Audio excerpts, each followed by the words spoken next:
صحابہ ہدایت کے ستارے ہیں، ان میں ایک سے بڑھ کر ایک ان کی قربانیاں، ان کی سیرت کے واقعات ہمارے سامنے آتے ہیں۔ صحابہ اکرام نے راہ خدا میں بہت قربانیاں دی۔ سیدنا صدیق اکبر رضی اللہ تعالیٰ عنہ کی سیرت پڑھتے ہیں۔ سیدنا صدیق اکبر رضی اللہ تعالیٰ عنہ 40,000 درہم و دینار سے زیادہ مالیت کے مالک تھے۔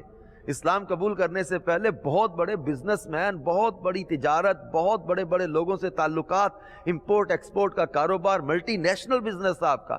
40,000 درہم و دینار سے زیادہ بزنس تھا آپ کا، ٹرن اوور تھا۔ اب یہ سارا کچھ اللہ کی راہ میں قربان کرتے چلے گئے، سب کچھ قربان کرتے چلے گئے، یہاں تک کہ ٹاٹ کا لباس پہن لیا تھا۔ ان لوگوں نے دنیا کو ترجیح نہیں دی۔ سیدنا فاروق اعظم رضی اللہ تعالیٰ عنہ، سیدنا عثمان غنی رضی اللہ تعالیٰ عنہ، حضرت خباب، حضرت خبیب، حضرت بلال، یہ صحابہ کرام علیہم رضوان جنہوں نے ماریں کھائیں، تکلیفیں اٹھائیں، اذیتیں برداشت کی اور دکھ تکلیفوں کو برداشت کیا، ہجرتیں کی، گھر بار چھوڑے، جانیں نچھاور کی، یہ نبی کریم صلی اللہ تعالی علیہ وسلم کی محبت کا غلبہ تھا، اللہ اور اس کے رسول کی محبت کا غلبہ تھا ان کے دلوں میں۔ اب یہ اس آیت مبارکہ میں ان خوش نصیبوں کا ذکر ہو رہا ہے۔ آئیے اس آیت کی کچھ تفسیر پڑھتے ہیں جس سے ہمیں مزید پتہ چلے کہ اس آیت سے مراد کون لوگ ہیں اور ہمیں کن کی پیروی کر کے کامیابی کے راستے کو اپنانا ہے کہ اللہ پاک نے ان کے لیے فرمایا ذالک الفوز العظیم، تو یہی بڑی کامیابی ہے۔ صلو علی الحبیب صلی اللہ تعالی علی محمد صلی اللہ علیہ وسلم۔ والسابقون، اور سبقت لے جانے والے، یعنی اس آیت کی ابتدا میں صحابہ کرام رضوان اللہ تعالی علیہم اجمعین کے دو گروہوں کا ذکر ہوا۔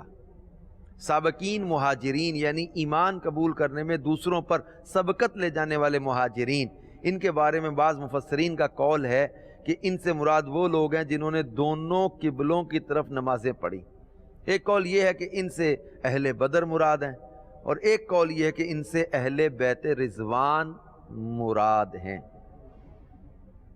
سابقین انصار، یعنی ایمان قبول کرنے میں دوسروں پر سبقت لے جانے والے انصار، ان سے مراد وہ صحابہ کرام رضی اللہ تعالی عنہم ہیں کہ جو بیعت عقبہ اولیٰ میں شریک تھے، جن کی تعداد 6 تھی۔